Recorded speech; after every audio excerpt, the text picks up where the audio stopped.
గురువు, మీ గురువు ఉన్నాడు, నేను కూడా ఉన్నా, ఇలాంటి అందరూ ఉన్నారు. కర్మకాండం తక్కువ చేయమని. ఒక్క ముస్లిం మసీద్ కాడికి పోయి చూడండి, ఎక్కడికైనా పూజ తీసుకెళ్ళి పనులు పెట్టిన సందర్భాలు కనబడే. మనోళ్ళు వెళ్ళి దర్గా కూడా మసీద్ చదివించేటోళ్ళు, శాలువలు కప్పేటోళ్ళు, అగరబత్తులు పుట్టించేటోళ్ళు, పనులు పెట్టేటోళ్ళు ఉన్నారు. కానీ ఎప్పుడైనా వాళ్ళు చేస్తారా? ఏ పూజ చేయకుండా, ఏ అభిషేకాలు చేయకుండా, ఏ చిత్రపటాలకు అలంకరణ లేకుండా వాడు 54 దేశాలు సాధించాడని. ఏ విగ్రహారాధన లేకుండా అలేలియా పేరు మీద 127 దేశాలు సాధించారు. ఎంత? సర్వే జన సుఖినో భవంతు. శివుడు దేవుడు, రాముడు దేవుడు, అయ్యప్ప దేవుడు, అక్క దేవుడు, ముక్క దేవుడు, చెల్లె దేవుడు, తమ్ముడు దేవుడు తిరిగి ఒక్క దేశం కూడా దిక్కు లేదు. ఈ దేశాన్ని 800 సంవత్సరాలు వాళ్ళు ఏలారు ముస్లింస్, 200 సంవత్సరాలు బ్రిటిష్ వాళ్ళు ఏలారు. ఇప్పటికీ ఈ దేశంలో మనకు దిక్కు దిశ లేదు. శివస్వామిని కొట్టినని మనం పోయి మన మీద ఫైటలు పెట్టాలి, పోరాన్ని కొట్టిన స్కూల్ అని మనం పోయి ఫైటింగ్ చేయాలి, అయ్యప్ప స్వామి మాల తీసి చెప్పేసి స్కూల్ అని మనం ఫైటింగ్ చేయాలి. 95% ఉన్న హిందువుల దగ్గర పర్మిషన్ తీసుకునేటువంటి మతాలు మన దగ్గర తీసుకోవాలి తప్ప మనం ఎవరి దగ్గర పర్మిషన్ తీసుకోవాల్సిన అవసరం లేదు. కానీ మనం మాత్రం హిందువులు అనేటువంటి, అంటే సనాతనులు అనేటువంటి దాని మీద ఏకమైతే ఇవన్నీ సొల్యూషన్ జరుగుతుంది. కొందరు ఉన్నారు, మేము పొడుగోళ్ళు మాత్రమే మాట్లాడతాం, మాకు శివుడు నచ్చడు, మేము శివుడు వస్తే మేము అడ్డం తిరగట్టుకొని తిరుగుతాం అనేటువంటి గురువులు కూడా ఉన్నారు. అలాంటి గుడ్డి గురువులకు నాదొక సమాధానం ఏమిటంటే, శివం అనేటువంటిది లేకపోతే శివం అని శాస్త్రం చెప్తుంది, నేను కాదు. శివం లేకపోతే శవమే, అంతే.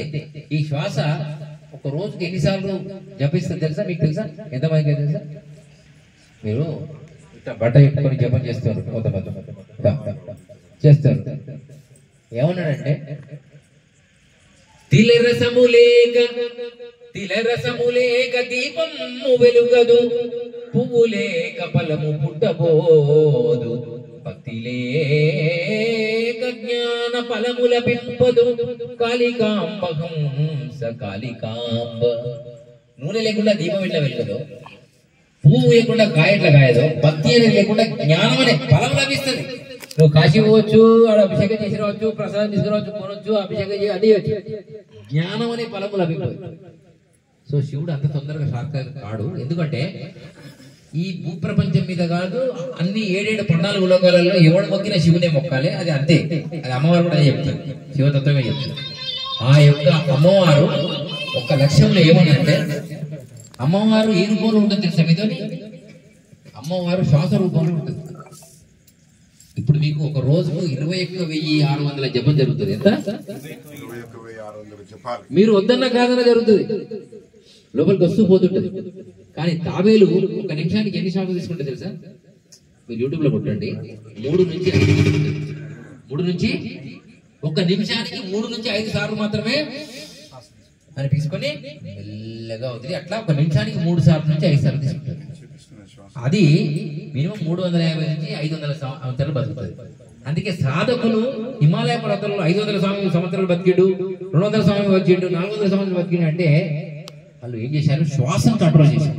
ఇప్పుడు మీరు కారు కొన్నారనుకో, కారు కొన్న నుంచి దాని రేట్ డౌన్ అవుతుందా పెరుగుతుందా? కదా, అంటే దాని కౌంటింగ్ స్టార్ట్. ఎంత తిరిగింది రీడింగ్?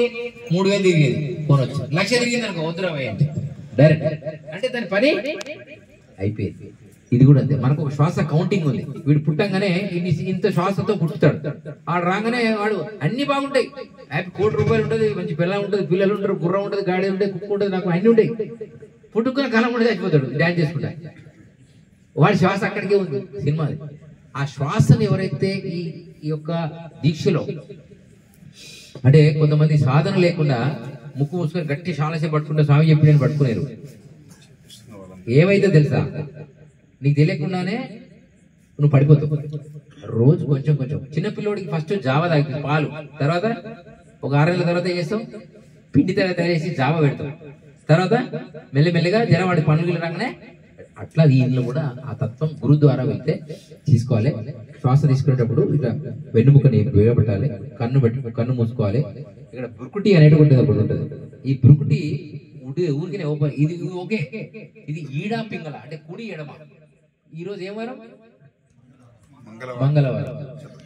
కుడి ముక్కు నడుస్తుంది, మీరు చూసుకోండి. కుడి ముక్కు గాలి ఫ్రీగా వెళ్తుంది, చూసుకోండి. ఎడమ ముక్కు తీసుకోండి, టైట్గా వస్తుంది. కుడి ఎడమ ఈడా పింగళ దీన్నే సూర్యనాడి చంద్రనాడి అంటారు. దీక్షాపరులు ఇవి చేయాలి. ఏం చేస్తారు దీక్షాపరులు? ఊరికి జపాలు తీస్తారు, వాళ్ళు ఇట్లా పండగ కప్పుకొని జపం చేస్తారు. ఇది ప్రాక్టీస్ లో ఒకటి భాగం. హనుమాన్ భక్తులు అదే చేస్తారు, అయ్యప్ప భక్తులు అదే చేస్తారు, శివ భక్తులు అదే చేస్తారు. కానీ శివ భక్తులే చేయాలి, ఎందుకంటే శివమే శివం, అది మీకు తెలియాలి. 21,600 జపంలో